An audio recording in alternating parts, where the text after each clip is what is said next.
Rome, 73 BCE. Blood streaks the sand as the Senate watches from shaded boxes, their faces impassive marble. In the imperial gallery, Livia Marcella Rutilius grips the wooden railing, her knuckles white against polished oak. She is not watching the fallen gladiator. Her eyes never leave the victor, Kiso the unbroken, scarred champion of 10,000 roars. The crowd chants his name as he stands motionless, awaiting the magistrate's signal. But something has changed in him. The fire that once blazed behind those eyes has dimmed to embers. Today marks his final appearance in the arena, though only 2 souls know why. Will the secrets binding a senator's daughter to a slave warrior survive the machinations of Rome's most dangerous men? Before we jump back in, tell us where you're tuning in from, and if this story touches you, make sure you're subscribed because tomorrow I've saved something extra special for you. Senator Marcus Rutilius returned home long after the household had retired for the night. The slaves knew better than to acknowledge the hour, silently taking his toga as he entered the atrium, its mosaic floor gleaming in lamplight. He looked older tonight, the lines around his eyes deeper than they had been at the year's beginning. Father! Livia rose from her seat in the tablinum where she had been reviewing household accounts. The wax tablet in her hands bore row after row of figures, none of them promising. Daughter! His voice carried the weariness of the Senate floor. You should not have waited. And yet I did. She approached, taking his arm with gentle firmness. At 48, Marcus Rutilius was not an old man, but these past months had aged him beyond his years. The physician left a tincture for your cough. He waved away her concern. Politics is the true ailment. No herb cures that disease. Livia guided him to a couch, pouring watered wine from a silver pitcher. The inquiry moves forward. He accepted the cup with a trembling hand. Cassius Aelius spoke for nearly 2 hours today, each word a carefully placed dagger. In the light of oil lamps, Livia studied her father's face. Once it had commanded respect throughout the forum. Now it merely showed exhaustion. Since her mother's death 3 winters past, the Rutilius household had experienced a slow, inexorable decline. First in spirit, then in fortune. Quintus has prepared the documents you requested. She nodded toward the family's steward, who approached bearing a wooden box. The freedman bowed slightly. His loyalty to the family had never wavered, even as others abandoned their sinking ship. Senator, these arrived by messenger this evening. Marcus opened the box, revealing a small wax tablet. As he read, his expression darkened. More debts called in. Convenient timing. How much? Livia asked. Enough to ensure we must sell the Campanian estate. He set the tablet down. The very property that has been in our family for 4 generations. Quintus cleared his throat. There is also this domina. He handed Livia a folded parchment bearing a broken seal. It was delivered separately, addressed specifically to you. Livia unfolded it, scanning the contents with growing concern. It's a partial transcript from today's Senate session. Aelius claims to have evidence of misappropriated provincial funds. Fabrications, Marcus muttered, but effective ones. This was sent by Tribune Hosidius. Livia looked up from the parchment. He suggests the inquiry is orchestrated. Aelius has been meeting privately with the censors. Marcus laughed bitterly. Hosidius risks much by sending that. But it changes nothing. Without evidence, without public support. He trailed off, staring into his cup. Livia's mind raced through possibilities, calculations, options that narrowed with each passing day. The games next month. If we were to sponsor. With what coin? Marcus gestured to the wax tablet of debts. We cannot afford bread for the household, let alone games. There are still friends who would lend against our name, she insisted. Our name carries little weight these days. He closed his eyes briefly. I appreciate your spirit, Livia, but some battles cannot be won. All battles can be won, she countered. With the right champion, the senator regarded his daughter, seeing the determined set of her jaw that reminded him painfully of her mother. Even if we could secure the funds, The spectacle would need to be extraordinary to sway public opinion. The people are fickle, and Elias offers them grain and theater with Carthaginian gold lining his purse. Quintus shifted slightly. There are rumors, Senator, of a gladiator returned from retirement. Kiso the Unbroken. They say his name alone would fill the stands. Livia turned to the freedman. Kiso? I thought he had died or been sold to the eastern provinces. Neither, Domina. He trains fighters at a ludus outside the city. He has not entered the arena himself in nearly 3 years. A thoughtful silence fell over the tablinum, broken only by the distant call of a night watchman marking the hour. Find out more about this Kiso, Livia finally said. Tomorrow I will visit grandfather's old banking contacts. Perhaps there is still someone who remembers when Rutilius meant something in this city. Her father watched her with a mixture of pride and sorrow. You were meant for greater things than salvaging an old man's reputation. Livia met his gaze steadily. I was meant for exactly this, father. Rome has not seen the last of our family. Dawn spilled golden light across the atrium as Livia knelt before the family shrine. The silver Rutilius signet ring, her mother's, now hers, pressed against her palm as she murmured prayers to the household gods. She asked not for wealth or ease, but for clarity, for strength. The small marble figures stood silent, worn smooth by generations of devotion. An early riser as always, cousin. Gaius Rutilius Longus leaned against a column, his toga already perfectly arranged despite the hour. 10 years her senior, he managed his branch of the family's affairs with ruthless efficiency. Praying for miracles? For wisdom, Livia replied, rising and smoothing her stola. Though I wouldn't refuse a miracle if offered. Gaius approached, examining the shrine with casual interest. I've spoken with several sympathetic senators. The situation isn't entirely hopeless. Your definition of not entirely hopeless often leaves much to be desired. She slipped the ring onto her finger, twisting it absently. What do they suggest?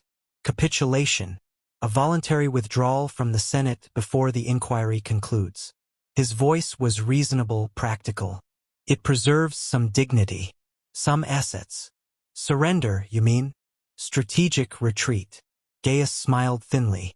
Politics is not battle, cousin. Sometimes one must bend. Before she could respond, Quintus appeared at the atrium entrance. Senator. Rhythms. Somewhere in that sea of humanity were the men who sought her family's destruction. Men who believed themselves untouchable. Then we find another way, she answered, the silver ring heavy on her finger. But first, we try this one. The journey to Tibur took most of a day, the road winding through countryside that grew increasingly verdant as they left Rome's dusty sprawl behind. Agricola's ludus was smaller than Brachus's urban compound, a converted villa with training grounds where a garden might once have flourished. Wait here, Livia instructed the driver of their hired carriage. She had abandoned her merchant's wife disguise, instead wearing a simple but quality stola that marked her as a woman of good family. No point in deception now. The steward led them to the training yard where 6 men sparred under the critical eye of a figure seated on a stone bench. Even from a distance, there was no mistaking Kiso. Taller than most men, with broad shoulders and the unmistakable posture of a predator at rest. His face, when he turned toward them, was a testament to his profession. A broken nose, a scar that ran from temple to jaw, features that might once have been handsome before they became a record of violence. He was carving something from a small piece of wood, his massive hands surprisingly delicate with the knife. As they approached, Livia saw it was taking the shape of a wolf. Visitors from Rome, the steward announced without enthusiasm. Kiso set aside his carving but didn't stand. I don't give demonstrations for nobility seeking exotic entertainment. His voice was lower than she'd expected, with the faintest trace of an accent from lands beyond the empire's borders. I'm not here for entertainment, Livia replied. His eyes, startlingly intelligent, assessed her. Then state your business. I wish to speak privately. He gestured to the open yard. This is as private as my life gets, Domina. Quintus stepped forward. You address Livia Marcella Rutilius, daughter of Senator Marcus Rutilius. Show proper respect. Something like amusement flickered across Kiso's scarred face. Proper respect? From a gladiator to a senator's daughter. He turned his attention back to Livia. What could possibly bring such elevated company to this humble ludus? I need a champion for the upcoming games. No point circling the matter. I'm retired. He picked up his carving again, knife flicking away small curls of wood. I'm prepared to make it worth your while. There isn't enough gold in Rome. Livia took a step closer. My father faces a corrupted inquiry that will strip him of his seat and our family of its name. The games offer a chance to sway public opinion back in our favor. Your return to the arena would guarantee full attendance. Politics. He almost spat the word. I've shed enough blood for rich men's ambitions. Not for ambition, she countered. For justice. Kiso looked up, studying her face as if searching for deception. You believe that, don't you? His laugh held no humor. So did I once. Before I understood that justice in Rome is merely what powerful men declare it to be. A group of young gladiators had paused their training to watch the exchange. Livia was acutely aware of being observed, of the weight this conversation carried. Perhaps you're right, she conceded. Perhaps justice is nothing but a convenient fiction. But honor isn't. Nor is truth.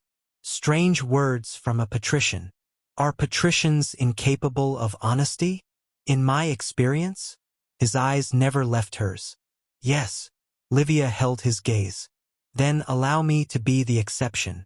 Kiso studied her for a long moment before setting down his carving. He rose to his full height, towering over her. What would you offer a man who wants neither gold nor glory? The question hung between them, unexpected in its directness. Livia hadn't anticipated this. A slave who negotiated as if he held the power. What would you ask for? She countered. His eyes held a lifetime of calculated risks, of weighing survival against dignity. You need a champion, he said finally, each word measured and deliberate. And I need a reason to fight. They sat in the ludus's small courtyard, away from curious ears. Kiso had dismissed the other fighters with a gesture that brooked no argument. Now he leaned forward, forearms resting on his knees, his expression unreadable. My brother, Vero. His voice was quiet but intense. He works the silver mines near Laurium. Or did, when I last had word. You were taken together? Livia asked. A nod. 15 years ago, Germanic raiders had pushed our tribe south. We crossed the border seeking game, found Roman legionaries instead. His fingers traced an invisible pattern on the stone bench. We were separated at the slave markets. I was bought for the arena. Vero disappeared. And you learned he was in the mines? 7 years ago, a fighter from Thrace had worked there before being sold to the ludus. He recognized the name, remembered Vero. Kiso's jaw tightened. The overseer used iron shackles for the troublemakers. My brother had earned a permanent set. Livia considered this. The mines are imperial property. The prisoners are sentenced to die there, Kiso finished. Slowly, in darkness. You want his freedom, she said. Not a question. Manumissio. Legal, documented freedom. He met her gaze. And protection from Brachus. The Lanista? But you're retired. Surely your contract was never officially terminated. Kiso's laugh was harsh. Agricola pays Brachus a percentage to borrow me as a trainer. If I return to the arena, Brachus will claim ownership again. And he'll never let me walk away twice. The complexity of the request settled over Livia. Freedom for a mine prisoner required imperial authorization. Protection from a well-connected Lanista meant political leverage. Neither would be easily obtained. These are significant demands, she said carefully. Is your father's seat in the Senate worth less? She didn't answer immediately, weighing options, connections, favors that might be called in.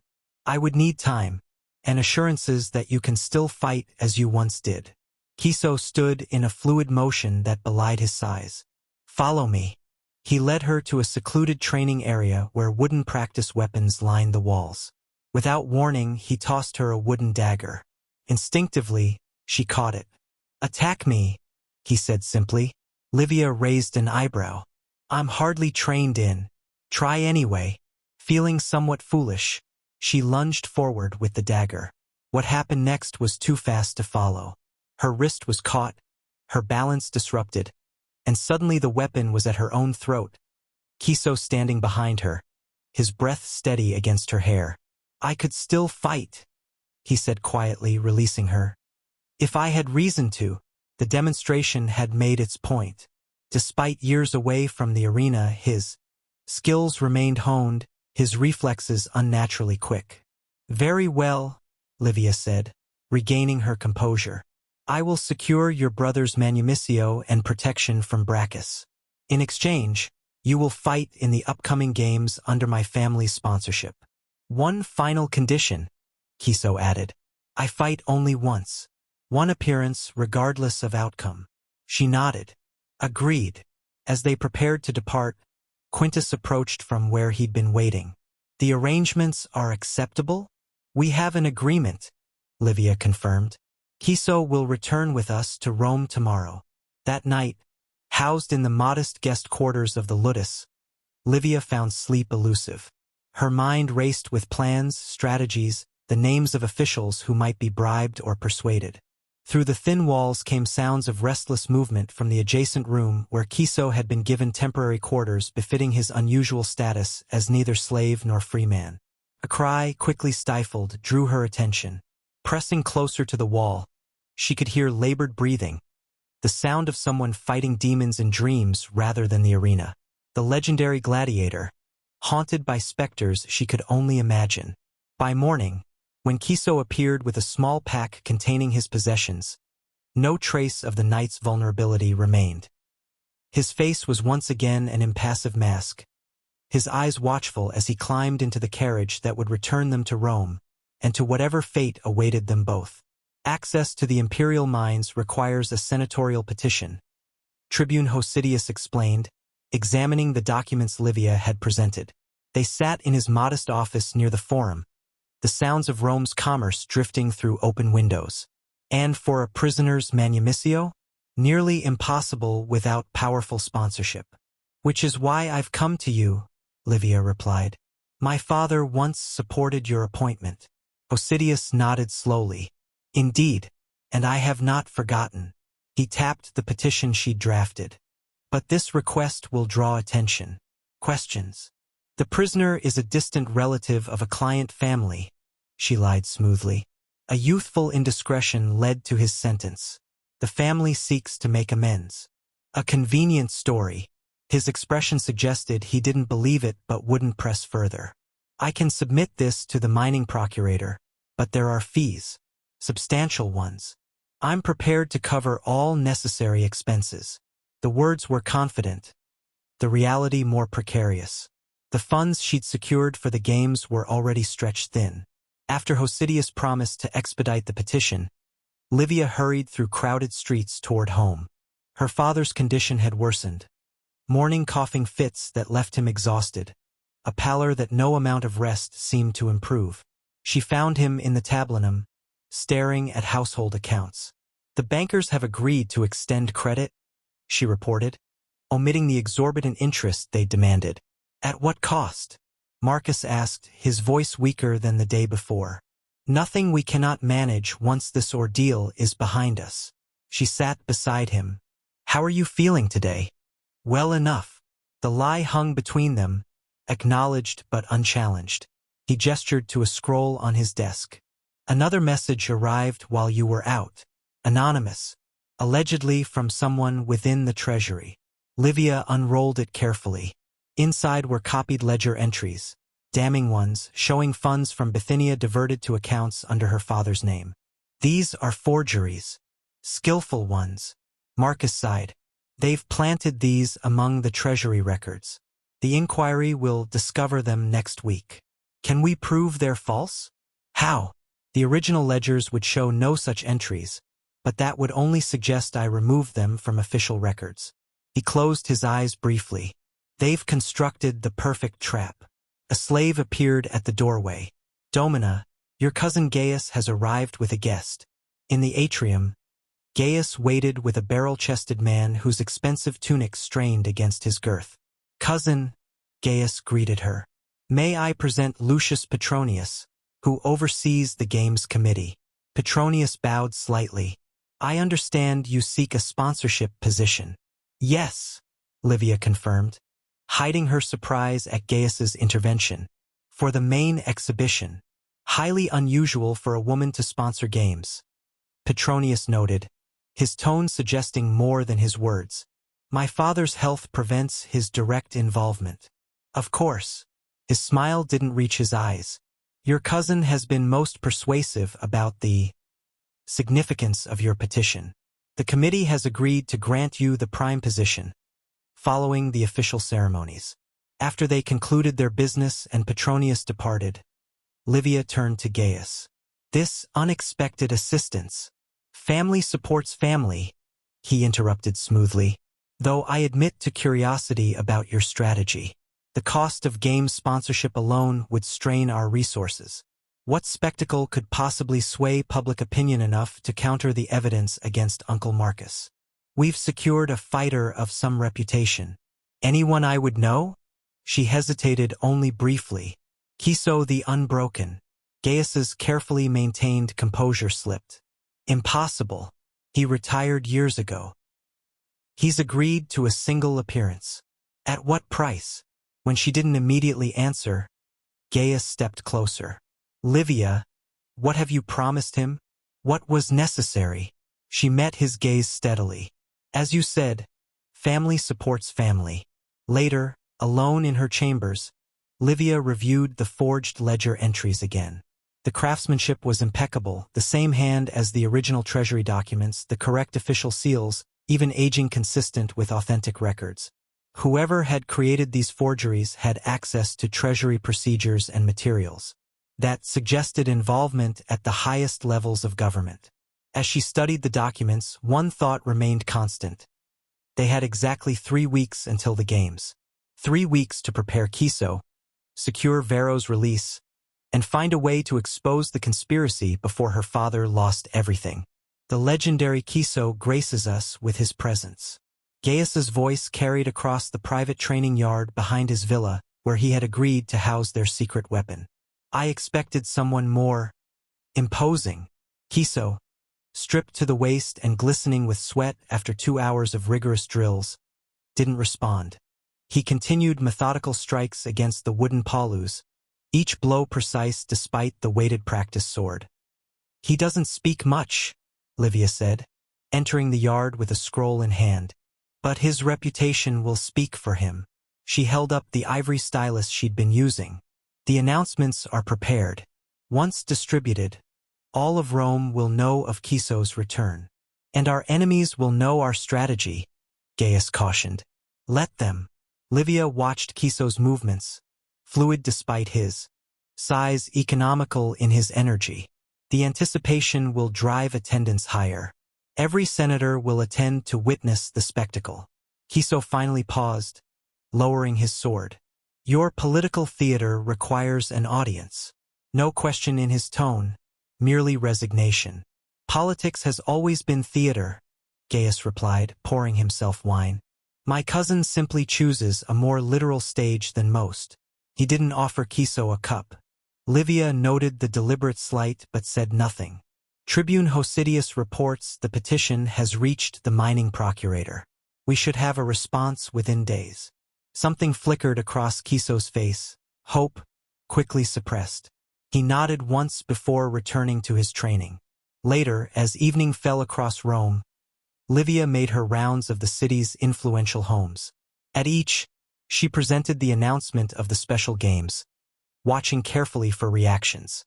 Most senators' wives expressed polite interest. A few showed genuine excitement at Kiso's return. None offered support for her father's cause. At the home of Praetor Junius Silanus, she found a more receptive audience. His wife, Claudia, had been her mother's friend. Marcus was always honorable, Claudia said quietly as they sat in her private garden. These accusations are transparent to those with eyes to see. Unfortunately, the Senate's eyes are easily clouded, Livia replied, especially when Elias controls the smoke. Claudia studied her thoughtfully. This gladiator of yours, it's a bold move. Bold times require bold measures. Indeed, the older woman hesitated. My husband mentions rumors of documents, treasury records. Livia's heart quickened. Falsified ones, yes. Be careful, child. The men behind this won't stop at forged ledgers. Returning to Gaius's villa after sunset, Livia found the household in unusual commotion. Servants hurried through corridors, and a physician emerged from the guest quarters where Kiso was housed. What's happened? She demanded. Quintus appeared from the shadows. Poison in the wine. Kiso recognized the bitter almond scent before drinking deeply, but ingested enough to become ill. Where is he now? Resting. The physician administered a purging agent and charcoal. She found Kiso half-propped on his bed, skin ashen but eyes alert. This was meant for me, she said without preamble. Perhaps. His voice was raspy. Or simply to prevent the games. Either way, someone is worried. Good. She sat beside the bed. Fear makes men careless. He studied her with unexpected intensity. You're not what I expected. Nor you. The admission surprised her. Who taught you to recognize poisons? The same master who taught me to read. Not all Lannistas want mindless brutes. A ghost of a smile crossed his features. Some prefer their investments to survive. And your brother? Is he educated as well? Varro was the clever one. Affection softened his voice. He learned 4 languages by listening to merchants. Could recite poetry after hearing it once. The smile faded. The mines will have changed him. We'll get him out, Livia promised. Why? Kiso asked suddenly. Why risk everything for your father? You could marry well, secure your own position regardless of his fate. The question caught her off guard. He's my father. Many nobles sacrifice family for advancement. I'm not many nobles. She rose to leave. Rest. Tomorrow we increase your training. Our enemies have shown their hand. They fear what we're planning. At the doorway, Kiso's voice stopped her. Lady Rutilius. A pause. Thank you. For the physician. She turned, surprised by the simple gratitude. You're no use to me, dead gladiator. His soft chuckle followed her into the corridor. Of course. Politics. Word spread through Rome like fire through summer wheat. Kiso the Unbroken would return for one final contest. The announcement transformed what would have been an ordinary games into the season's most anticipated event. Wealthy citizens offered substantial sums for prime seating. Gambling houses established odds. Street vendors sold crude wooden figurines bearing Kiso's likeness. In the practice yard, the subject of this frenzy moved through training exercises with single-minded focus. 2 weeks remained until the games, and Kiso's body was still adjusting to the demands of combat after years of relative ease as a trainer. Again, he instructed the practice opponent Gaius had hired, a skilled freedman who had once fought in the arena himself. Faster this time. Livia watched from the portico as they sparred, noting how Kiso favored his left side slightly, protecting an old injury. His physician attended each session, a leather pouch of herbal remedies at hand for the inevitable strains and reopened wounds. Your champion draws quite an audience, a voice observed. Livia turned to find her father, leaning heavily on his walking stick but standing straighter than he had in days. The entire household finds excuses to pass by the training yard, she agreed. Even Gaius's kitchen slaves. I meant beyond these walls. Marcus lowered himself carefully onto a bench. Your strategy appears to be working. 3 senators approached me in the baths yesterday, suddenly eager to reminisce about old alliances. Rats returning to a ship they no longer believe is sinking, Livia said with measured cynicism. Perhaps, but useful rats nonetheless. He watched Kiso execute a complex maneuver that sent his opponent sprawling. Impressive. Where did you find him? Agricola's ludus near Tiber. And what did you promise for his return? Livia hesitated. His brother's freedom from the mines, and protection from his former lanista. Marcus nodded slowly. Significant requests. He must trust you considerably. Not trust. Necessity. She adjusted her stola, discomfited by her father's perception. We use each other for mutual benefit. Nothing more. Of course. His tone suggested he believed otherwise. Their conversation was interrupted by a messenger bearing a sealed document. Livia recognized the imperial seal and broke it open with barely concealed urgency. The mining procurator has approved a review of Vero's case, she announced, scanning the contents. With references from 2 senators of good standing, his manumissio may be considered. You have 1 senator, her father noted. You'll need another. Praetor Silanus might. I'll speak with Hostius Flavian, Marcus interrupted. He oversees public works and could claim need of skilled laborers. His support would carry weight. Livia studied her father with surprise. You're taking an active interest. A thin smile crossed his features. Did you think I would simply await my fate while my daughter wages political warfare on my behalf? He gestured toward Kiso. Your champion fights for his brother's freedom. I can do no less for my child. That evening, Livia visited her father's closest remaining ally, an elderly senator named Publius Marius Longinus. His eyesight was failing, but his mind remained sharp as a gladius. These are the falsified records, she explained, unrolling the documents on his table. The forgery is exceptional. Longinus ran gnarled fingers over the papyrus. Indeed, only someone with treasury access could create such convincing fakes. He sniffed the document. And not just access to materials, this has been aged with the same technique used for official records. An insider's knowledge. Can you identify who? Not directly, but I can tell you this method is used exclusively by senior treasury scribes. Only 6 men in Rome possess this particular skill. As she departed, Longinus called after her. The games are in 13 days. The inquiry concludes the day after. You're cutting matters very close, my dear. Time is the one luxury we haven't been afforded, she replied. Returning to Gaius's villa well after dark, Livia paused at the sound of voices from the garden. Moving quietly, she found Kiso seated with her cousin, their conversation unusually animated. Your family's enemies become mine the moment I enter that arena, Kiso was saying. I should know who they are. Elias is merely the visible hand, Gaius replied.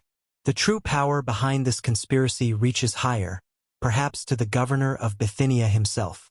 Why target your uncle specifically? Politics is rarely personal, Gladiator. It's about position, resources, control. Gaius glanced up, spotting Livia. Ah, cousin. Your champion seems to have developed an interest in senatorial intrigue. Knowledge is survival, Kiso said simply, rising to his feet. In the arena or the Senate. The journey to the mines took 3 days. Livia traveled with an official escort, a minor functionary from the imperial administration who seemed perpetually annoyed at being assigned to accompany a senator's daughter on what he clearly considered a frivolous errand. They stopped at wayside inns each night, the increasing squalor marking their distance from Rome's comforts. Laurium's silver mines sprawled across barren hillsides, the earth scarred by generations of extraction. The stench reached them before they arrived, human waste, unwashed bodies, the acrid bite of minerals being smelted. Guards watched with suspicious eyes as they approached the administrative building, a squat stone structure incongruously adorned with marble columns. Wait here, the functionary instructed, disappearing inside with their documents. An hour passed before he emerged with the mine overseer, a corpulent man whose fine tunic couldn't disguise the cruelty in his eyes. Most unusual request, the overseer said, examining Livia as one might inspect dubious merchandise. Prisoners aren't generally available for viewing. She maintained a dignified expression. The potential manumissio requires verification of the prisoner's condition and skills. Of course. His smile revealed stained teeth. Though I warn you, after 5 years below ground, there's precious little to verify. They descended into the mine through a shaft reinforced with timber. The air grew thicker, filled with dust that coated Livia's throat. Torches cast wavering shadows across narrow passages where men worked in conditions that defied description. Some were little more than walking skeletons, skin stretched over bone, eyes vacant from endless darkness. The overseer led them deeper, past chambers where workers no taller than children, but with faces aged beyond years, chipped at narrow seams of ore. "Your special prisoner," he announced finally, gesturing to a man chained to the wall of a small excavation chamber. Varro was taller than the other miners, though dramatically thinner than the brother who fought for his freedom.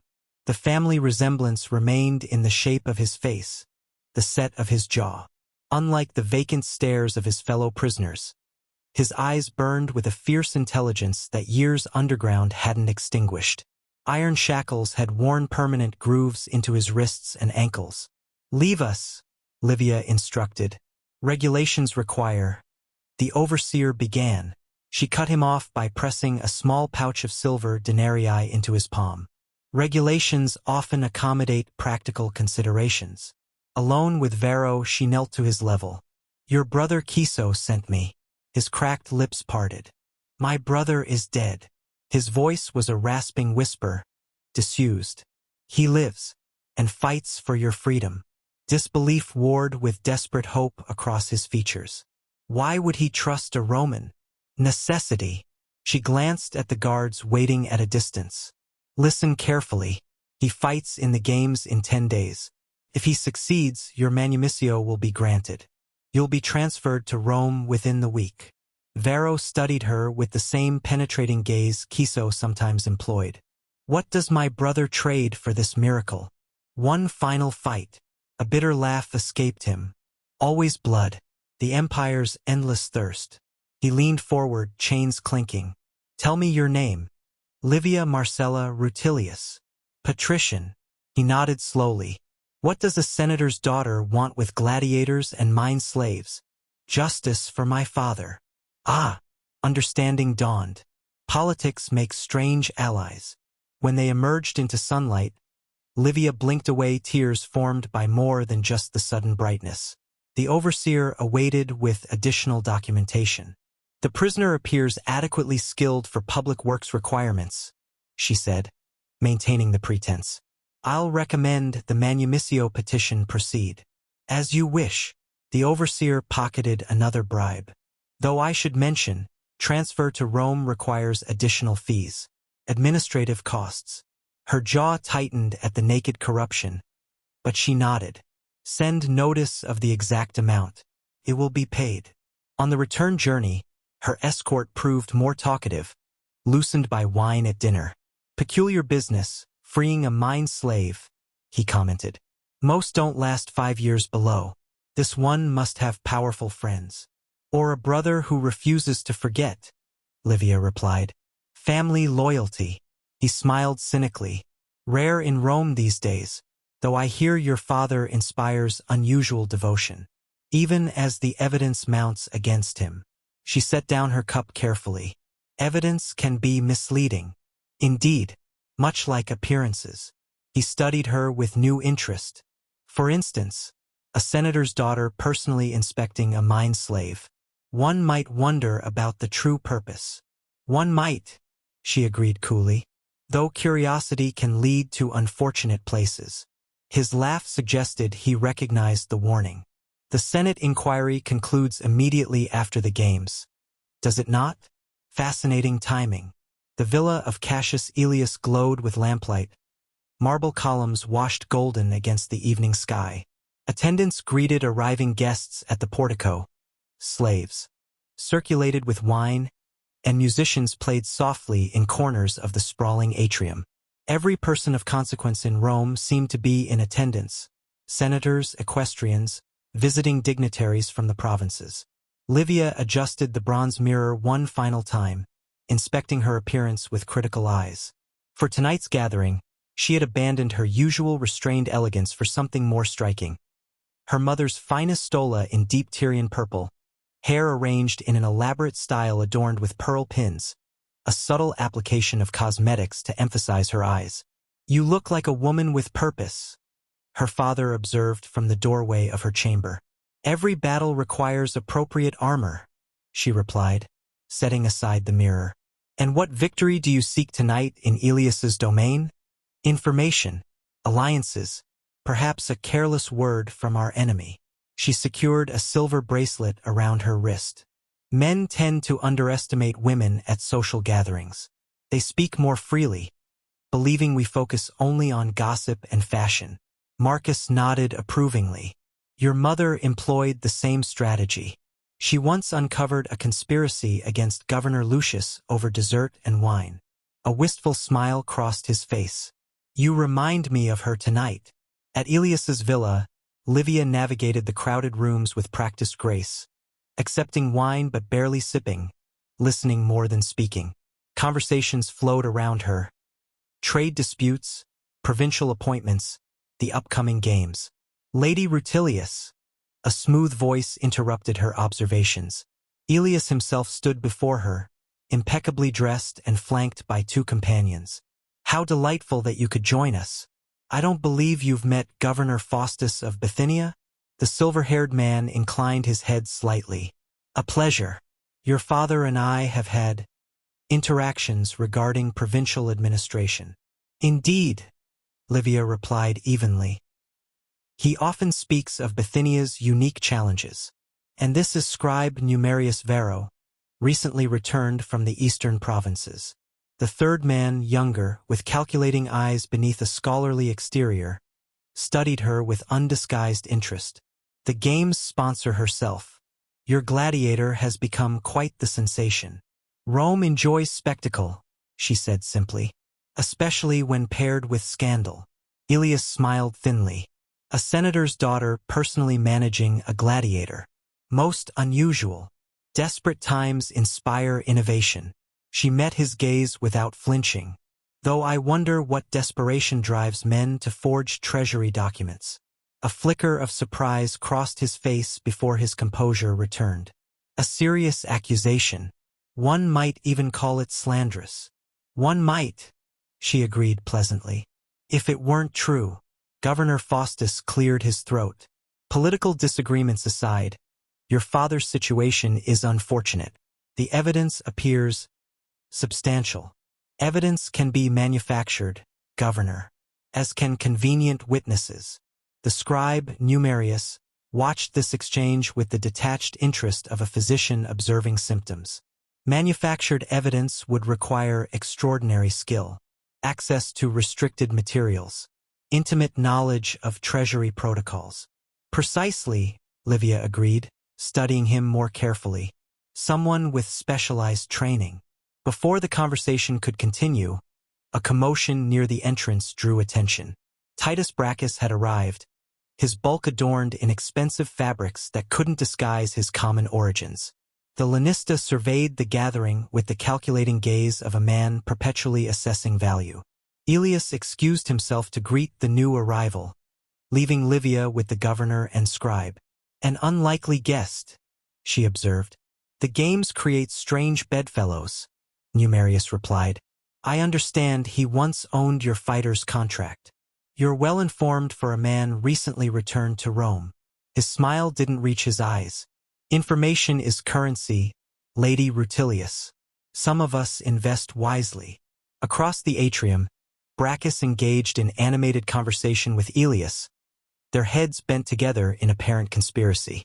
The lanista's gaze swept the room and locked with Livia's for a moment before he deliberately turned away.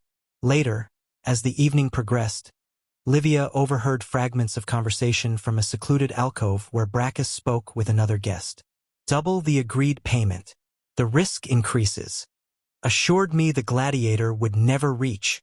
Failed once, won't fail again." She withdrew carefully, mind racing. Returning home well after midnight, she found Quintus waiting in the atrium. "There's been an incident," he said without preamble. "Someone tried to access the villa where Kiso trains. 2 intruders. One was captured by Gaius's guards. And he carried this." Quintus held up a small blade, coated with the same poison used previously. He claims Brachus sent him. 1 week before the games, Rome hummed with anticipation. Wagering houses posted odds on how long Kiso would last against his unnamed opponents. Street vendors sold wine in cups bearing crude likenesses of the legendary Gladiator. Even the Senate's scheduled business saw reduced attendance as preparations consumed the city's attention. In the library of her family's home, Livia pored over an ancient scroll of legal precedents, searching for any argument that might bolster her father's defense. The inquiry would conclude the day after the games, leaving precious little time to counter the forged evidence. "There must be something," she muttered, rolling the scroll further. "Some procedure, some technicality. You should rest," her father advised from the doorway. "You've barely slept in days. Sleep is a luxury we cannot afford." She gestured to the scattered documents. "Besides, I've found something promising. In the case of Lucius Pontius, the evidence was dismissed when it was proven the treasury seal had been applied using an unauthorized duplicate. And you believe our situation is similar?" "I believe nothing about these forgeries is entirely legitimate. We just need to identify the specific flaw." A slave appeared with an urgent message. The Rutilius family shop in the Subura district had been vandalized overnight, merchandise destroyed and threatening messages painted on the walls. The second such incident that week. "They grow bolder," Marcus observed grimly, "because they grow more desperate." Livia rolled up the scroll carefully. "Our enemies wouldn't resort to common thuggery if they felt secure in their victory." As she prepared to inspect the damage personally, Quintus arrived with news from Gaius's villa. "Kiso wishes to speak with you. He says it's urgent." She found the Gladiator in the training yard, his body a canvas of fresh bruises and minor cuts from increasingly intense practice bouts. Despite this, he moved with controlled precision as he demonstrated combat techniques to a small audience of Gaius's household slaves who watched in barely concealed awe. Seeing her approach, he dismissed his admirers. "You've heard about the shop in the Subura? Word just reached us. It's not random violence." He wiped sweat from his face with a cloth. "It's a message. The same men have been watching this villa for 3 days. You've seen them?" He nodded. "Former arena fighters. I recognize 2 from the Southern Circuit. They work for whoever pays, usually Lannistas or betting syndicates." "Brachus," Livia concluded. "Possibly, though he typically employs more subtle methods." Kiso's expression darkened. "These men are hired muscle, nothing more. But their presence suggests your enemies are mapping your movements, your properties, your vulnerabilities. A prelude to something more dangerous than vandalism." "Yes." He met her gaze directly. "You should reconsider your visit to the Subura today." She raised an eyebrow. "Are you concerned for my safety, Gladiator?" "I'm concerned for our arrangement," he replied, though something in his tone suggested otherwise. "Your death would complicate my brother's manumission considerably." "How practical." A slight smile crossed her lips. "Nevertheless, I must go. The shop workers depend on us for their livelihood. My presence will reassure them." Kiso studied her for a moment before nodding. "Then I'll accompany you. That would defeat the purpose of keeping your presence in Rome secret until the games. I'm hardly recognizable outside the arena." He gestured to his face. Few looked closely at a scarred man in common clothing. The Subura teemed with Rome's working poor, shopkeepers, laborers, freed slaves establishing modest businesses. The narrow streets formed a maze where sunlight rarely reached the ground between leaning tenements. The Rutilius family owned several small enterprises here, investments made generations ago that provided steady, if modest, income. Their shop, a textile establishment selling fabrics from the family's country estates, had been thoroughly ransacked. Windows shattered, inventory slashed and scattered, shelves splintered. The manager, an elderly freedman who had served the family for decades, met them with tears in his eyes. As Livia spoke with the distraught workers, promising compensation and swift repairs, Kiso positioned himself near the entrance, watching the street with practiced vigilance. His presence, even in simple tunic and cloak, created a noticeable void in the usual foot traffic as passers-by instinctively gave him space. The attack came without warning, four men emerging from different directions, blades glinting in the shadows. They moved with the coordinated precision of experienced killers rather than common street thugs. Kiso reacted instantly, shoving Livia behind him as he faced the first attacker. What followed was brutally efficient. Not the showy combat of the arena but the lethal economy of survival. One assailant fell with a crushed windpipe, another with a dislocated shoulder, the third unconscious from a precise strike to the temple. The fourth, seeing his companions dispatched so quickly, turned to flee, only to run directly into Quintus, who had been following at a discreet distance. The freedmen subdued him with surprising skill for a house steward. Not random thugs, Kiso observed, breathing heavily as he checked a shallow cut on his forearm. Livia emerged from the shop, her composure remarkably intact despite the violence. No, this was a coordinated attempt. She studied one of the unconscious attackers. We need to question them before the urban cohort arrives. The captured assailant proved more valuable than anticipated. Under Quintus's methodical questioning, conducted in the secluded wine cellar of Gaius's villa, the man revealed he had been hired through an intermediary who frequented a particular tavern near the Circus Maximus. More significantly, he carried a purse containing payment for the attack. Freshly minted silver denarii bearing the distinctive markings of the senatorial treasury. Official coins, Livia observed, examining one by lamplight, not available to common citizens. Or common criminals, Kiso added. Someone with treasury access authorized this payment. Quintus nodded grimly. The man claims he was told to ensure neither of you left the Subura alive. Their suspicions found focus later that evening when Livia, returning from a meeting with Tribune Hosidius regarding Varro's transfer to Rome, discovered an unfamiliar slave waiting in the atrium of her family home. From Master Gaius, the slave explained, offering a small scroll. He instructed me to deliver this directly to your hands, Domina. The message was brief but alarming. Evidence had been discovered implicating a member of the Rutilius household in the conspiracy. Gaius requested her immediate presence. At her cousin's villa, an unusual tension permeated the household. Servants moved with wary expressions, speaking in hushed tones. Gaius met her in his private study, his typically composed demeanor noticeably strained. "Forgive the cryptic message," he began, "but discretion has become paramount." He produced a small wooden box from his desk. "One of my slaves discovered this while cleaning the guest quarters where your gladiator has been staying." Inside the box lay a bloody dagger and a small pouch containing more of the distinctive treasury denarii. "This means nothing," Livia said dismissively. "Anyone could have placed these items to cast suspicion on Kiso. Perhaps," Gaius conceded. "Which is why I had the quarters for all household members searched, including my own."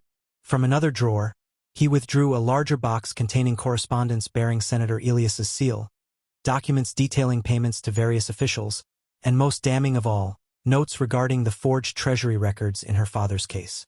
"These were found concealed beneath the floor tiles in my steward's quarters," Gaius explained. "A man who has served me for 8 years. Who had access to those quarters? That's the troubling question." Gaius's expression darkened. "Few besides the steward himself, my personal slaves, and you, cousin." The accusation hung unspoken between them. "You believe I planted evidence against your steward?" Livia asked incredulously. "I believe someone is creating an elaborate web of deception." He paced the room. "Consider the pattern. Your father is framed with forged treasury documents. Now my steward appears implicated through hidden correspondence. Meanwhile, your gladiator's quarters contain evidence linking him to the treasury as well." He stopped abruptly. "The common thread is you, Livia. You cannot seriously suspect."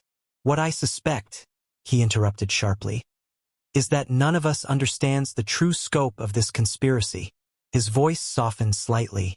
"Which is why I've summoned Kiso as well. We must address this together." When Kiso arrived, His reaction to the discovered items was cold fury. "Convenient evidence," he observed, examining the dagger without touching it. "Too convenient." Before further discussion could unfold, shouting erupted from the atrium. Gaius's steward had returned unexpectedly, confronted by guards about the damning documents. His protests of innocence escalated to panic as he was restrained. "Bring him here," Gaius commanded. The steward, a middle-aged Greek named Philo, fell to his knees upon entering. "Master, I swear by all gods, those papers are not mine. I have served your family faithfully. Yet the evidence is fabricated." Philo's desperation was palpable. "Just as the evidence against your uncle was fabricated. Don't you see? The same hand works against your entire family." "Convenient words from a man caught with treasonous correspondence," Gaius replied coldly. Livia studied her cousin with growing suspicion. Something in his manner, too composed, too prepared, raised alarms. "When did you order the search of the quarters?" she asked carefully. "This morning after." "No." Kiso's voice cut through the room. "The servants have been whispering about searches since yesterday. I heard them myself." Silence fell as implications crystallized. Gaius's expression hardened. "You've always been too clever for your own good, Livia." He moved toward his desk with deliberate calm. "A family trait, I suppose, though your father lacked the ambition to truly employ his intelligence." "Gaius," she breathed, realization dawning fully. "You're working with Elias." "Working with—" He laughed softly. "My dear cousin. Who do you think approached him in the first place?" In one fluid motion, he withdrew a hidden blade from beneath the desk. Kiso moved instantly, placing himself between Livia and her cousin, but Gaius merely smiled.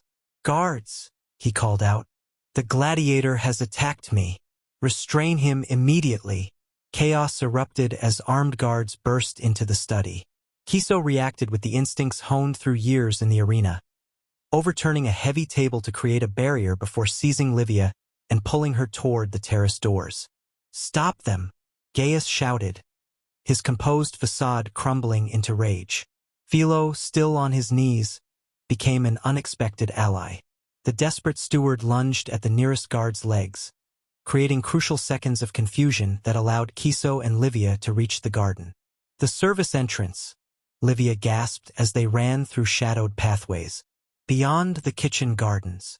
Behind them, sounds of pursuit grew, shouts, the clatter of weapons, Gaius's voice rising above the din with promises of reward for their capture. The villa's walls loomed ahead, too high to scale quickly. "This way," Kiso urged, guiding her toward a small postern gate used by servants. It was locked, but the barrier proved no match for his strength. Wood splintered beneath his shoulder, and then they were in a narrow alley, darkness providing momentary concealment. "We need to reach your father," Kiso said as they navigated the labyrinthine streets surrounding the affluent neighborhood. "Gaius will move against him next." "Not immediately," Livia replied, struggling to match his pace. "He needs my father alive until after the games. The inquiry is his mechanism for legally seizing our family's assets. Why betray his own blood? Ambition? Debt? Perhaps both." Her voice was steady despite their flight. "The Rutilius family holdings are substantial but divided among several heirs. With my father disgraced and myself eliminated, Gaius becomes the primary beneficiary." They reached a modest insula where Quintus maintained a private apartment, a safe house of sorts unknown to most of the household. The freedman himself answered their urgent knock, expression shifting from surprise to grim understanding as they explained the night's events. "I've suspected Gaius might be involved," Quintus admitted, securing the door behind them. "Small inconsistencies in his support, questions too precisely aimed." "We need to warn my father," Livia insisted. "Dawn would be safer," Kiso countered. "Gaius will have men watching your family home." While they debated their next move, another visitor arrived, Tribune Hosidius, accompanied by 2 trusted guards. "Forgive the intrusion," the Tribune said, "but events have accelerated. Your father has collapsed." He's been taken to your family physician's home for treatment. Poison? Livia asked immediately, uncertain, but concerning enough that I felt personal intervention necessary. Hosidius glanced at Kiso with undisguised curiosity. I see the legendary gladiator has abandoned his training for more political pursuits. The games are now secondary to survival, Kiso replied bluntly.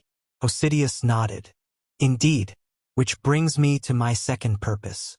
The prisoner transfer you requested has been approved with unusual speed. Your brother arrives in Rome tomorrow. Kiso went still. Tomorrow? The original documentation specified 3 days hence. Apparently someone with influence expedited matters. The Tribune's expression was grave. I suggest considering why your enemies might want your brother in Rome ahead of schedule. Leverage, Livia realized. If they control Vero, they control you. The night passed in tense planning. By dawn, they had established 3 priorities. Secure Vero upon his arrival, gather evidence of Gaius's treachery, and ensure Senator Marcus received trusted medical care.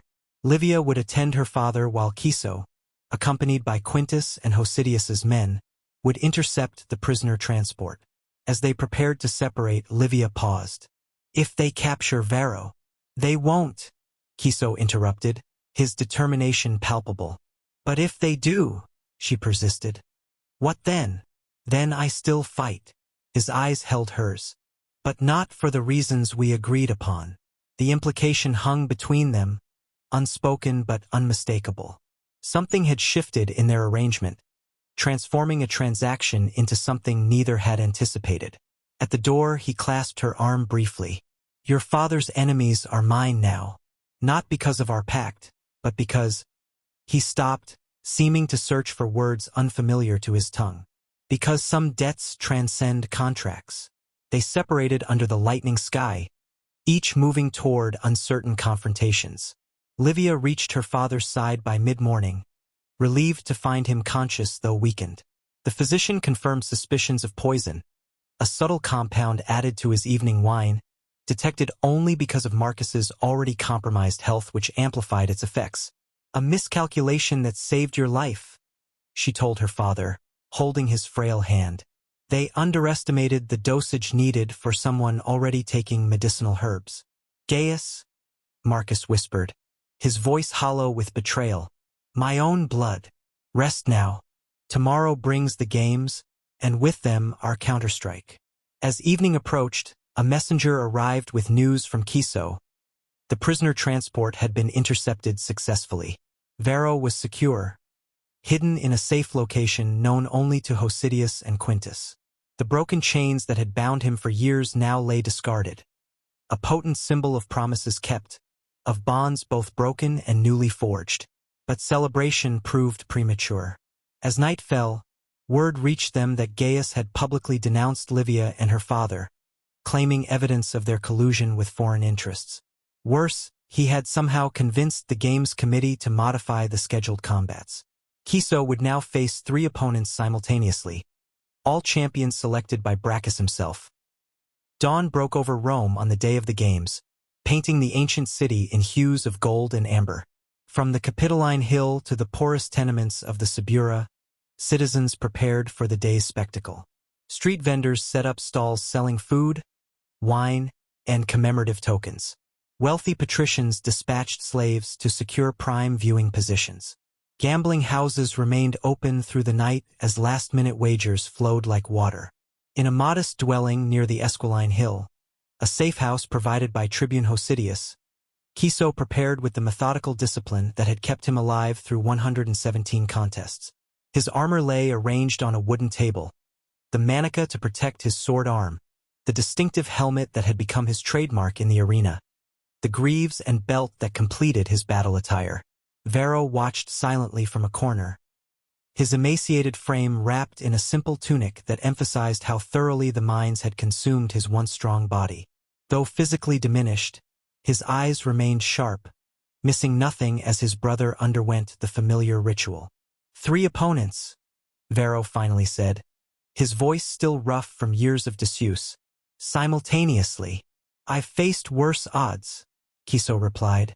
testing the edge of his gladius. Not after 3 years away from the sand. Varro moved closer, examining the armor with critical eyes. "This piece is weak," he noted, pointing to a join in the manica. "It needs reinforcement." Kiso nodded, acknowledging his brother's assessment. Despite their different paths, they shared the same analytical mind, the same attention to detail that could mean the difference between life and death. As they worked to strengthen the armor, Quintus arrived with final reports. "Lady Livia has secured her father's attendance," he insisted, despite his condition. "She believes his presence essential to counter Gaius's accusations." "And Gaius himself?" "Will attend with Senator Aelius and the Treasury scribe Numerius. They sit in the official box as guests of the Games Committee." Quintus hesitated. "There's more. Brachus has selected your opponents personally. Thraex, a Thracian specialist undefeated this season. Carpophorus, known for his work with beasts but equally lethal against men. And Priscus, whose speed has claimed 12 lives in the arena this year alone." Kiso absorbed this information without visible reaction. "A calculated selection. The Thracian will test my defense, Carpophorus my strength, Priscus my endurance." He continued preparing his equipment. "And what of our countermeasures?" "In place. Tribune Hosidius has positioned trusted men throughout the amphitheater. Lady Livia has prepared documents exposing the conspiracy, to be revealed at the critical moment." Quintus lowered his voice. "And Varro's testimony is prepared, should it become necessary." Across the city, in her family's home, Livia completed her own preparations. She dressed with deliberate care in a stola of deep blue, the color associated with truth and justice in Roman tradition. Around her neck hung a locket containing a small key, its significance known only to herself and Quintus. Her father waited in the atrium, stubbornly vertical despite his physician's objections. The poison had left him gaunt, but anger provided strength where his body lacked it. "Today we reclaim our name," he said as she approached.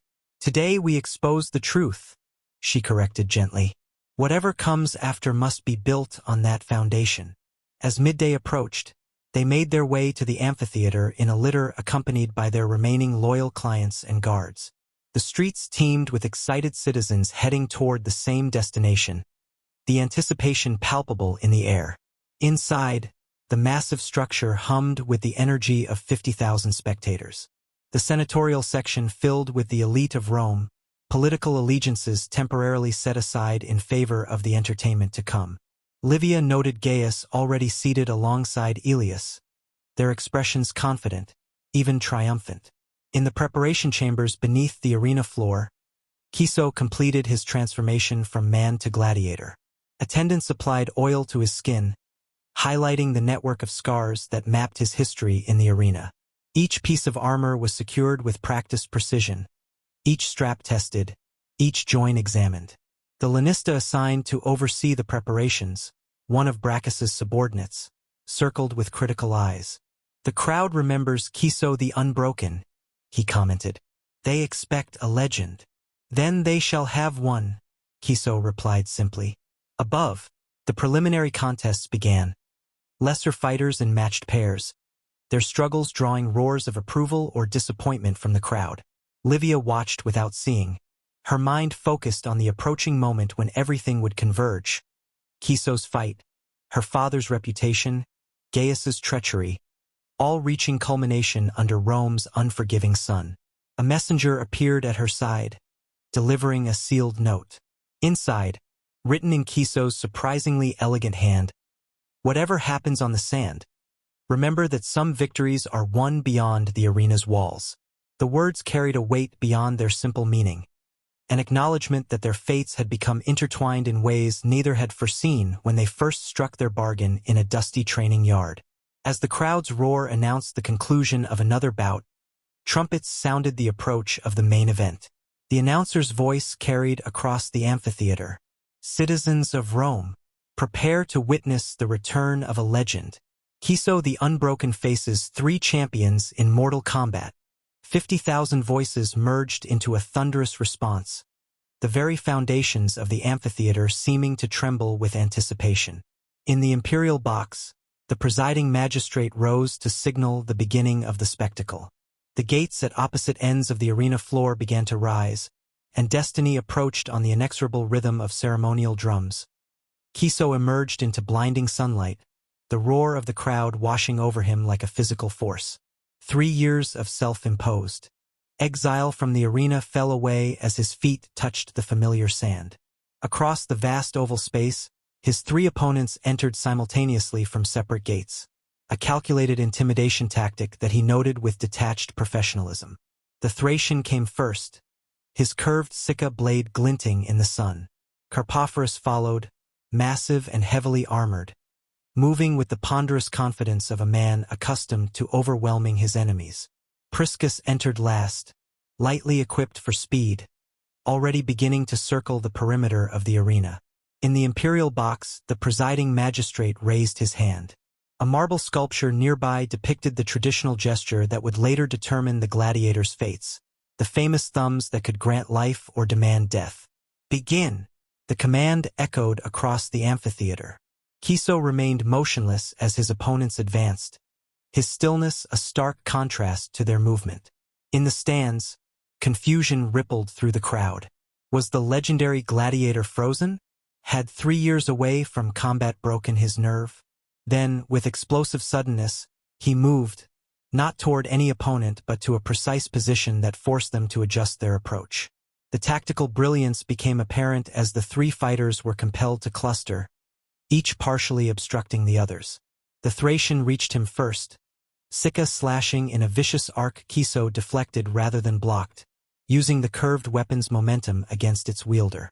His counterstrike was economical, targeted, opening a shallow wound across the Thracian's thigh, just deep enough to affect mobility without risking an early kill that would disappoint the audience. In the senatorial section, Livia watched with composed intensity. Beside her, her father leaned forward, his political instincts recognizing the calculated performance unfolding below.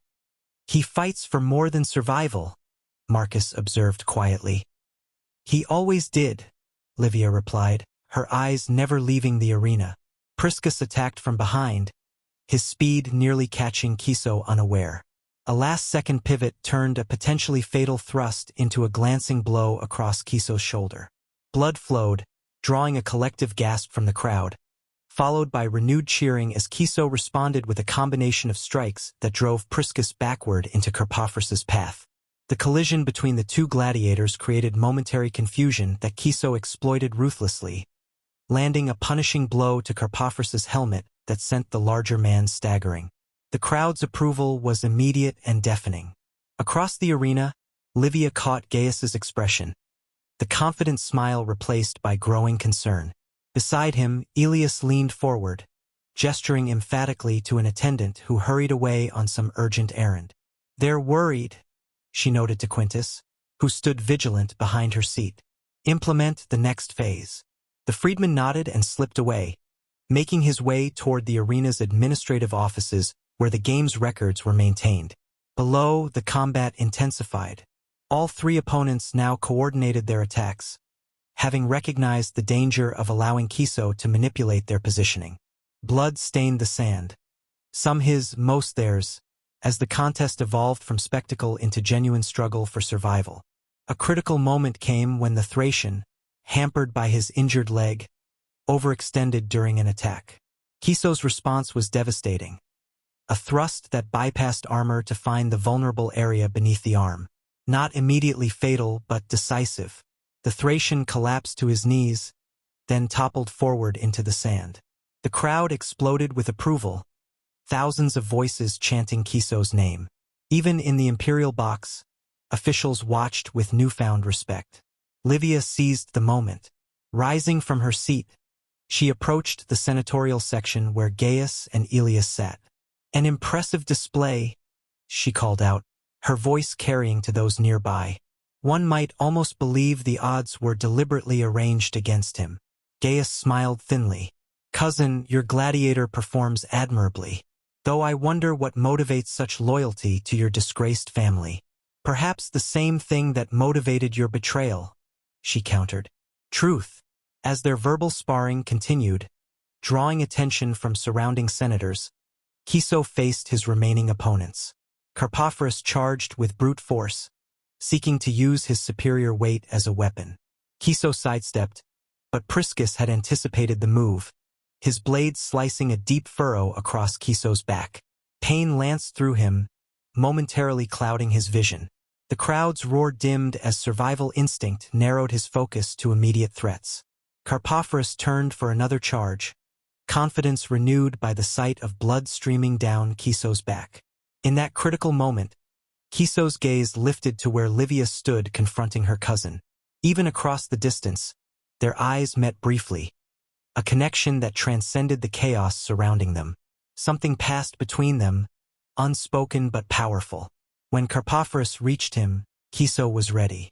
The counterattack came not from training but from something deeper, a fighting spirit that had earned him his title years ago. His gladius found the gap between helmet and shoulder armor, driving deep with terrible precision. Carpophorus fell, leaving only Priscus. The fastest, most technical of the three opponents circled warily, recognizing the shift in the combat's energy. "For a senator's daughter?" Priscus called out, his voice carrying in a momentary lull. "You fight like this for a patrician's political games?" Kiso adjusted his grip on his sword. "I fight for what deserves fighting for." Their final exchange was brief but spectacular, a series of strikes and counters executed at blistering speed. When it ended, Priscus lay disarmed and defeated, Kiso standing over him with blade poised. All eyes turned to the imperial box, where the magistrate would signal the fallen gladiator's fate with the traditional gesture. The magistrate's thumb turned upward, life granted to the fallen Priscus. The crowd roared its approval, their bloodlust satisfied by the spectacle without requiring death. Kiso stepped back, lowering his gladius as attendants hurried to assist the defeated fighters. But instead of following protocol and exiting the arena, Kiso turned toward the imperial box. Blood still flowed from his wounds, mixing with the sand beneath his feet as he approached the officials. "Citizens of Rome," his voice, rarely heard in the arena during his fighting days, carried surprising authority. "I stand before you not merely as a gladiator, but as witness to corruption that threatens the very foundations of the Republic." A stunned silence fell over the amphitheater. Such a breach of ceremony was unprecedented. In the senatorial section, Aelius rose in outrage. "Remove him from the arena immediately." Rome, 73 BCE. Blood streaks the sand as the Senate watches from shaded boxes, their faces impassive marble. In the imperial gallery, Livia Marcella Rutilius grips the wooden railing, her knuckles white against polished oak. She is not watching the fallen gladiator. Her eyes never leave the victor, Kiso the unbroken, scarred champion of 10,000 roars. The crowd chants his name as he stands motionless, awaiting the magistrate's signal. But something has changed in him. The fire that once blazed behind those eyes has dimmed to embers. Today marks his final appearance in the arena, though only two souls know why. Will the secrets binding a senator's daughter to a slave warrior survive the machinations of Rome's most dangerous men? Before we jump back in, tell us where you're tuning in from, and if this story touches you, make sure you're subscribed because tomorrow I've saved something extra special for you. Senator Marcus Rutilius returned home long after the household had retired for the night. The slaves knew better than to acknowledge the hour, silently taking his toga as he entered the atrium, its mosaic floor gleaming in lamplight. He looked older tonight, the lines around his eyes deeper than they had been at the year's beginning. "Father!" Livia rose from her seat in the tablinum where she had been reviewing household accounts. The wax tablet in her hands bore row after row of figures, none of them promising. "Daughter!" His voice carried the weariness of the Senate floor. "You should not have waited. And yet I did." She approached, taking his arm with gentle firmness. At 48, Marcus Rutilius was not an old man, but these past months had aged him beyond his years. "The physician left a tincture for your cough." He waved away her concern. "Politics is the true ailment. No herb cures that disease." Livia guided him to a couch, pouring watered wine from a silver pitcher. The inquiry moves forward. He accepted the cup with a trembling hand. Cassius Aelius spoke for nearly 2 hours today, each word a carefully placed dagger. In the light of oil lamps, Livia studied her father's face. Once it had commanded respect throughout the forum. Now it merely showed exhaustion. Since her mother's death 3 winters past, the Rutilius household had experienced a slow, inexorable decline. First in spirit, then in fortune. Quintus has prepared the documents you requested. She nodded toward the family's steward, who approached bearing a wooden box. The freedman bowed slightly. His loyalty to the family had never wavered, even as others abandoned their sinking ship. Senator, these arrived by messenger this evening. Marcus opened the box, revealing a small wax tablet. As he read, his expression darkened. More debts called in. Convenient timing. How much? Livia asked. Enough to ensure we must sell the Campanian estate. He set the tablet down. The very property that has been in our family for 4 generations. Quintus cleared his throat. There is also this domina. He handed Livia a folded parchment bearing a broken seal. It was delivered separately, addressed specifically to you. Livia unfolded it, scanning the contents with growing concern. It's a partial transcript from today's Senate session. Aelius claims to have evidence of misappropriated provincial funds. Fabrications, Marcus muttered, but effective ones. This was sent by Tribune Hosidius. Livia looked up from the parchment. He suggests the inquiry is orchestrated. Aelius has been meeting privately with the censors. Marcus laughed bitterly. Hosidius risks much by sending that. But it changes nothing. Without evidence, without public support. He trailed off, staring into his cup. Livia's mind raced through possibilities, calculations, options that narrowed with each passing day. The games next month. If we were to sponsor. With what coin? Marcus gestured to the wax tablet of debts. We cannot afford bread for the household, let alone games. There are still friends who would lend against our name, she insisted. Our name carries little weight these days. He closed his eyes briefly. I appreciate your spirit, Livia, but some battles cannot be won. All battles can be won, she countered. With the right champion. The senator regarded his daughter, seeing the determined set of her jaw that reminded him painfully of her mother. Even if we could secure the funds, the spectacle would need to be extraordinary to sway public opinion. The people are fickle, and Aelius offers them grain and theater with Carthaginian gold lining his purse. Quintus shifted slightly.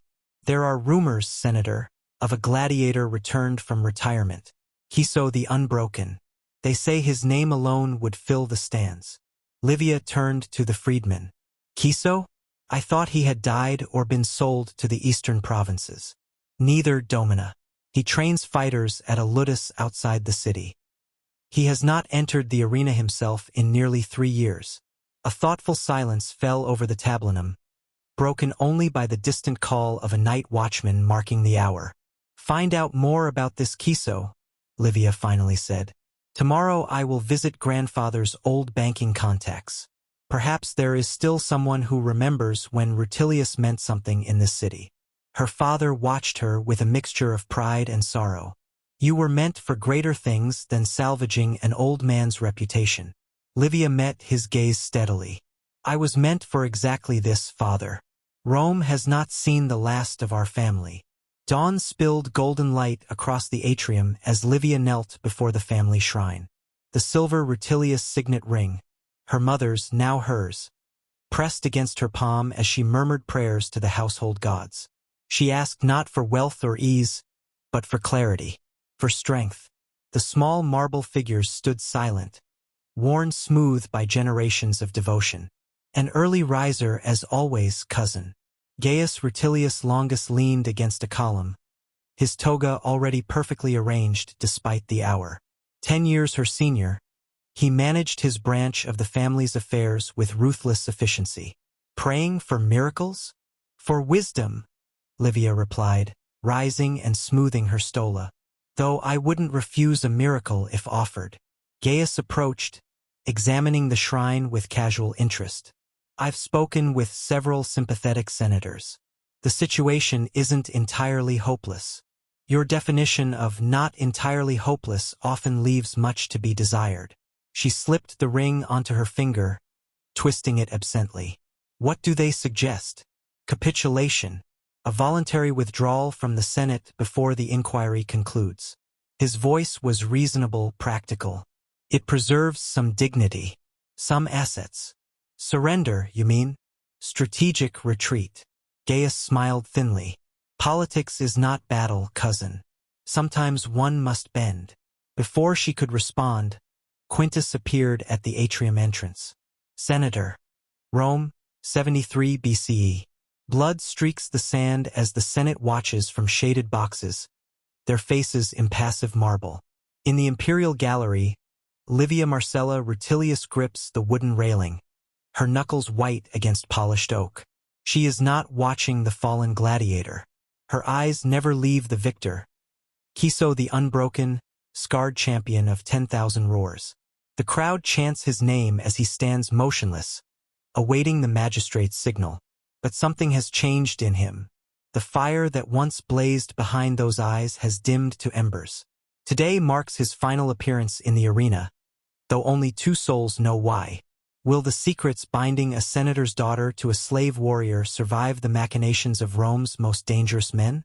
Before we jump back in, tell us where you're tuning in from, and if this story touches you, make sure you're subscribed because tomorrow I've saved something extra special for you. Senator Marcus Rutilius returned home long after the household had retired for the night. The slaves knew better than to acknowledge the hour, silently taking his toga as he entered the atrium, its mosaic floor gleaming in lamplight. He looked older tonight, the lines around his eyes deeper than they had been at the year's beginning. Father! Livia rose from her seat in the tablinum where she had been reviewing household accounts. The wax tablet in her hands bore row after row of figures, none of them promising. Daughter! His voice carried the weariness of the Senate floor. You should not have waited. And yet I did. She approached, taking his arm with gentle firmness. At 48, Marcus Rutilius was not an old man, but these past months had aged him beyond his years. The physician left a tincture for your cough. He waved away her concern. Politics is the true ailment. No herb cures that disease. Livia guided him to a couch, pouring watered wine from a silver pitcher. The inquiry moves forward. He accepted the cup with a trembling hand. Cassius Aelius spoke for nearly 2 hours today, each word a carefully placed dagger. In the light of oil lamps, Livia studied her father's face. Once it had commanded respect throughout the forum. Now it merely showed exhaustion. Since her mother's death 3 winters past, the Rutilius household had experienced a slow, inexorable decline. First in spirit, then in fortune. Quintus has prepared the documents you requested. She nodded toward the family's steward, who approached bearing a wooden box. The freedman bowed slightly. His loyalty to the family had never wavered, even as others abandoned their sinking ship. Senator, these arrived by messenger this evening. Marcus opened the box, revealing a small wax tablet. As he read, his expression darkened. More debts called in. Convenient timing. How much? Livia asked. Enough to ensure we must sell the Campanian estate. He set the tablet down. The very property that has been in our family for 4 generations. Quintus cleared his throat. There is also this domina. He handed Livia a folded parchment bearing a broken seal. It was delivered separately, addressed specifically to you. Livia unfolded it, scanning the contents with growing concern. It's a partial transcript from today's Senate session. Aelius claims to have evidence of misappropriated provincial funds. Fabrications, Marcus muttered, but effective ones. This was sent by Tribune Hosidius. Livia looked up from the parchment. He suggests the inquiry is orchestrated. Aelius has been meeting privately with the censors. Marcus laughed bitterly. Hosidius risks much by sending that, but it changes nothing. Without evidence, without public support. He trailed off, staring into his cup. Livia's mind raced through possibilities, calculations, options that narrowed with each passing day. The games next month. If we were to sponsor, with what coin? Marcus gestured to the wax tablet of debts. We cannot afford bread for the household, let alone games. There are still friends who would lend against our name, she insisted. Our name carries little weight these days. He closed his eyes briefly. I appreciate your spirit, Livia, but some battles cannot be won. All battles can be won, she countered. With the right champion.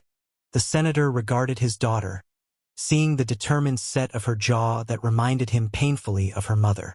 Even if we could secure the funds, the spectacle would need to be extraordinary to sway public opinion. The people are fickle, and Elias offers them grain and theater with Carthaginian gold lining his purse. Quintus shifted slightly. There are rumors, Senator, of a gladiator returned from retirement. Kiso the Unbroken. They say his name alone would fill the stands. Livia turned to the freedman. Kiso? I thought he had died or been sold to the eastern provinces. Neither, Domina. He trains fighters at a ludus outside the city. He has not entered the arena himself in nearly 3 years. A thoughtful silence fell over the tablinum, broken only by the distant call of a night watchman marking the hour. Find out more about this Kiso, Livia finally said. Tomorrow I will visit grandfather's old banking contacts. Perhaps there is still someone who remembers when Rutilius meant something in this city. Her father watched her with a mixture of pride and sorrow. You were meant for greater things than salvaging an old man's reputation. Livia met his gaze steadily. I was meant for exactly this, father. Rome has not seen the last of our family. Dawn spilled golden light across the atrium as Livia knelt before the family shrine. The silver Rutilius signet ring, her mother's, now hers, pressed against her palm as she murmured prayers to the household gods. She asked not for wealth or ease, but for clarity, for strength. The small marble figures stood silent, worn smooth by generations of devotion. An early riser as always, cousin. Gaius Rutilius Longus leaned against a column, his toga already perfectly arranged despite the hour. 10 years her senior, he managed his branch of the family's affairs with ruthless efficiency. Praying for miracles? For wisdom, Livia replied, rising and smoothing her stola. Though I wouldn't refuse a miracle if offered. Gaius approached, examining the shrine with casual interest. I've spoken with several sympathetic senators. The situation isn't entirely hopeless. Your definition of not entirely hopeless often leaves much to be desired. She slipped the ring onto her finger, twisting it absently. What do they suggest? Capitulation. A voluntary withdrawal from the Senate before the inquiry concludes. His voice was reasonable, practical. It preserves some dignity, some assets. Surrender, you mean? Strategic retreat. Gaius smiled thinly. Politics is not battle, cousin. Sometimes one must bend. Before she could respond, Quintus appeared at the atrium entrance. Senator,